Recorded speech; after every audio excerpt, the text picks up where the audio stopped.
Então, pessoal, sabe aquela expressão quem lacra não lucra? Parece que temos aqui uma comprovação empírica, científica, acadêmica desse fato, dessa afirmação que a experiência prática já nos indicava, né? Trago aqui uma reportagem da revista Folha de São Paulo, do site da Folha de São Paulo. Então, claro que temos que ter um pouco de cuidado, muita calma nessa hora aqui, porque os argumentos deles são um pouco enviesados aqui nessa reportagem, mas de forma geral dá para nós extrairmos de tudo que está sendo exposto aqui, com todo o viés esquerdista da Folha de São Paulo que a gente já conhece, dá para a gente extrair sim alguma coisa interessante a respeito desse movimento woke, que nós chamamos de movimento lacrador aqui no Brasil, né, nas línguas em português, toda essa onda do cancelamento e tudo mais. Enfim, aqui trata-se de um estudo demonstrando como, de fato, nos últimos anos, esse movimento tem entrado em declínio, tem entrado em decadência cada vez mais, justamente por não ter um apelo muito grande com a população e não render muito no final das contas, não é? Não se esqueça, deixe o seu like, o seu comentário aqui neste vídeo, se inscreva no meu canal se você ainda não for inscrito, considere se tornar membro patrocinador do meu trabalho com valores a partir de R$ 1,99 por mês. Você também pode me ajudar com o botão Valeu Demais, valores esporádicos, você me ajuda bastante dessa forma, pode ter certeza disso, né? Então o pessoal da Folha começa falando aqui do Ron DeSantis, falando que ele tem como bandeira dele o combate à cultura woke e tudo mais, toda aquela coisa enviesada que nós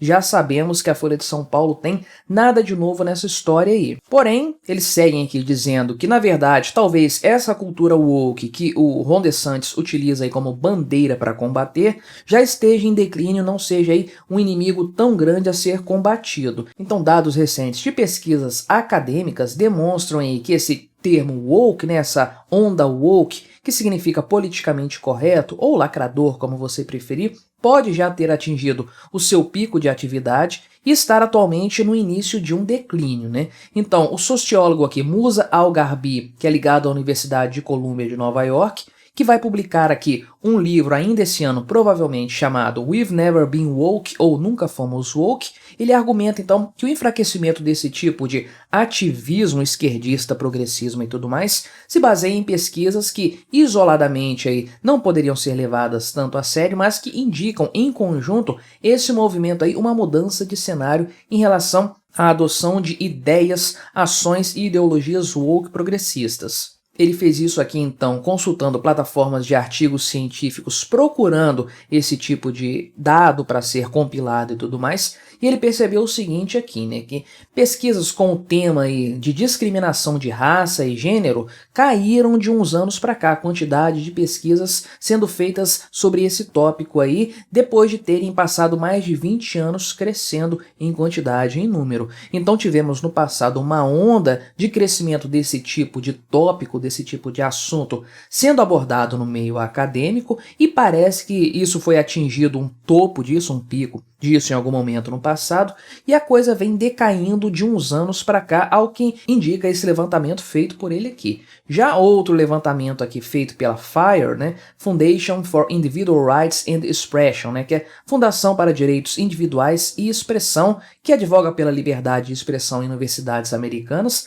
Nos Estados Unidos isso é levado a sério, não é a bagunça que é aqui no Brasil, a casa da mãe Joana ditatorial que é aqui no Brasil, né? Então eles mostram aqui, no ano passado, 2022, uma queda nos ataques a professores por motivos ideológicos e também nos casos de cancelamento, né? O cancelamento era a grande manifestação, a personificação da cultura woke, uma prática assim bastante questionável em muitos casos, né? O fato de usar o cancelamento em si não é um grande problema, mas o abuso dessa medida aí, dessa ferramenta, acabou depondo contra ela própria. E aí a reportagem aqui continua apontando que este ano, 2023, 3 instituições de ensino americanas tomaram medidas consideradas simbólicas contra ações de alunos, né? Por exemplo, a Stanford, aqui, a universidade, brigou lá com os estudantes que interromperam uma palestra de um juiz em março. A Universidade de Cornell, por outro lado, aí, se recusou a colocar alerta de gatilhos em ementas aí, afirmando que isso violaria a liberdade de ensino dos professores. E a Universidade de Harvard vai criar um conselho de liberdade acadêmica dedicado à diversidade intelectual.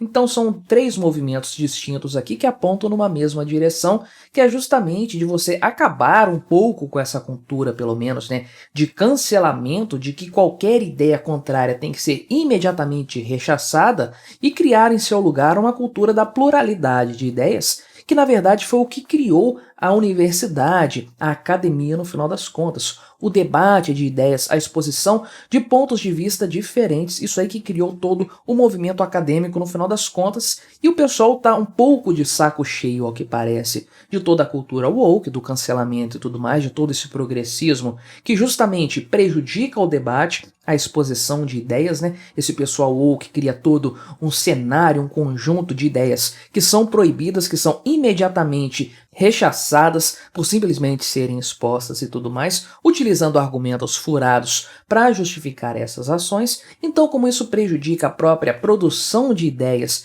e o próprio meio intelectual acadêmico, muita gente já está de saco cheio disso. É por isso que vemos movimentos como aqui da Universidade de Stanford, de Cornell e também de Harvard. Mas não só no meio acadêmico esse movimento anti-woke está sendo observado, né? Um artigo aqui do cientista David Rosado, que é um cientista de dados, aí, doutor em ciência da computação pela Universidade de Madrid, ele analisou a frequência de algumas palavras no jornal New York Times aí desde os anos 70. Palavras essas associadas a temas políticos e de identidade aí da década de 70 para cá. Então, lá por volta dos anos 2010, houve um pico aí de adoção de palavras como raça, racismo, sexismo, misoginia, privilégio branco e outras do tipo aí. Então teve um pico ali, teve um máximo de utilização dessas palavras nessa década de 2010. De lá para cá, porém, esse número tem caído bastante, está sendo menos frequente a utilização desses temas e o desenvolvimento de notícias, reportagens,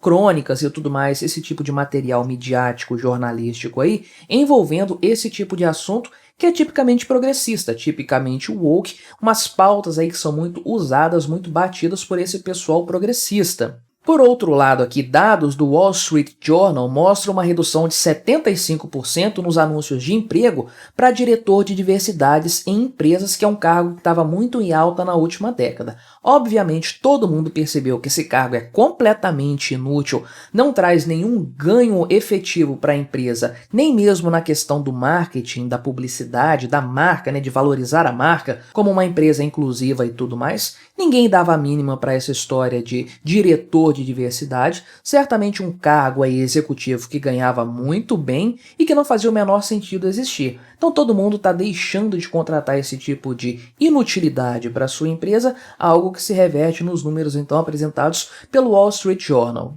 Então a reportagem da Folha, que trata de algumas coisas relacionadas à política norte-americana, partido republicano, democrata e tudo mais, essa pesquisa aqui, essa notícia foi feita com esse viés de comentar as eleições norte-americanas que estão se aproximando, né? Tem toda a questão do Ron DeSantis, a questão do Donald Trump e tudo mais. Porém, daqui nós podemos exprimir, então, tirar todo esse viés esquerdista da Folha e encontrar esses dados que ajudam a reforçar uma percepção que nós já tínhamos, né? De que a cultura woke, ela não é apenas completamente irreal e ilógica, não faz o menor sentido. As pautas que são levantadas, a forma como o debate é feito, os argumentos que são expostos, não apenas isso, é uma coisa pobre do ponto de vista intelectual. Ela é um problema e ela não se reverte em lucro, em ganho para ninguém no final das contas. Não é bom para as universidades estão percebendo isso, que essa cultura woke está matando as universidades, porque ajuda a derrubar o nome universidade. Com essa quantidade de informação que nós temos hoje na internet, com o problema da dívida estudantil crescendo cada vez mais em muitos países, a ideia de você não frequentar a universidade é cada vez mais sólida na cabeça dos jovens. Então as universidades já estão tendo que lidar com esse problema e ainda por cima com essa cultura woke que se embrenhou nos diversos centros acadêmicos e tudo mais, o nome das universidades foi para a lama. Harvard, Stanford, tantas outras aí que tinham um nome consolidado, uma reputação a zelar, acabaram sendo palco de palhaçadas woke durante muito tempo. Então isso prejudicou as universidades, prejudicou também empresas empresas que investiram nesse setor aí de lacração, de coisa woke e tudo mais, empresas que investiram aí pesado em pautas de integração social, diversidade, para evitar problemas com cancelamento e tudo mais,